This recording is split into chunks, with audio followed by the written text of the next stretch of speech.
After 7 years of investigations, 8 mining officials were jailed.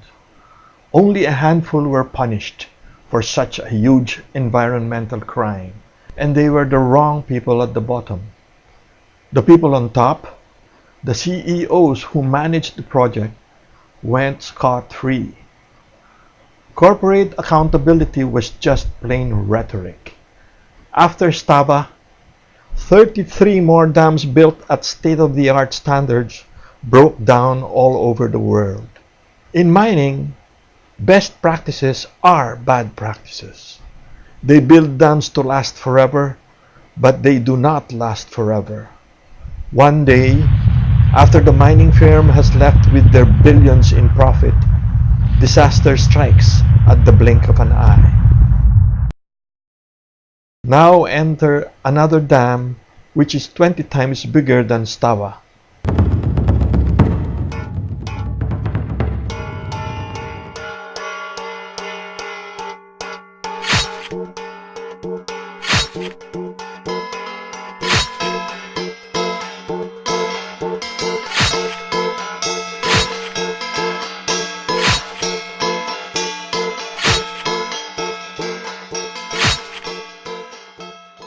In terms of volume, the proposed Tampakan tailings dam will be 20 times bigger than Stava's.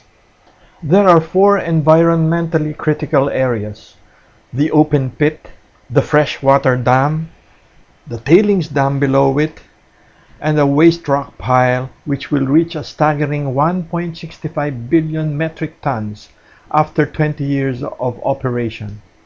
When completed, the 2 dams will be huge artificial lakes covering a mind-boggling 1,350 hectares, equivalent to 700 football fields. There will be 2 embankments.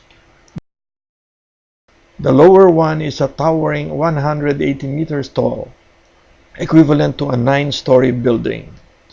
After 20 years of mining, the tailings dam will have accumulated 1.35 billion metric tons of toxic waste, 80% liquid tailings, and 20% solid rocks, sitting on high ground, ready to flow down the valleys below. After you have seen the mud flow in Stava, Tampakan should scare you. Let us talk of the earthquake factor. Trenches are where tectonic plates collide, shown here in red. Fault lines are the cracks from the collision, shown in yellow. The South Cotabato fault line, which is a very big fault line which passes close by, there is quite a major fault line that passes underneath the waste rock storage facility. I've started to talk about induced seismic activity, and that happens when you start mining in areas of extreme seismic activity. If you blast, a lot of explosions, if you build a dam, you can cause a lot more seismic activity. Just like Indonesia, just like other countries. For example, in Britain the other day, in a town called Blackpool, they started drilling for gas. Immediately seismic activity started when they had never had seismic activity before. Xstrata and SMI argue that their dam is world-class and that it will never fail.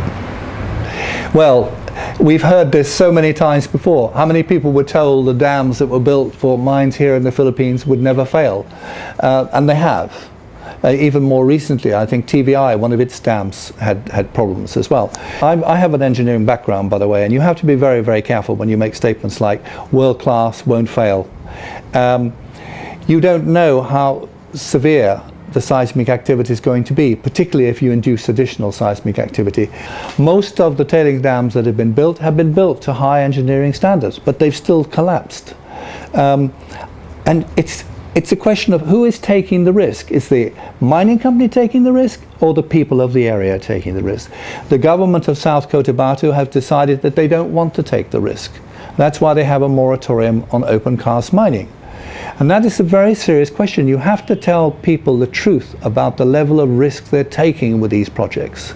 The Supreme Court reversed an earlier decision declaring Xstrata's mining contract unconstitutional, hinting of the awesome influence powerful multinationals have over third world governments hungry for loans.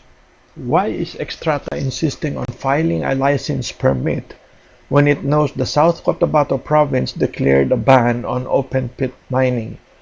Is it confident it can reverse the ban using its influence? The irrigation dam that waters thousands of farms is directly below the tailings dam. Extrata's environment impact assessment has neither study nor details about the impact if the dams break.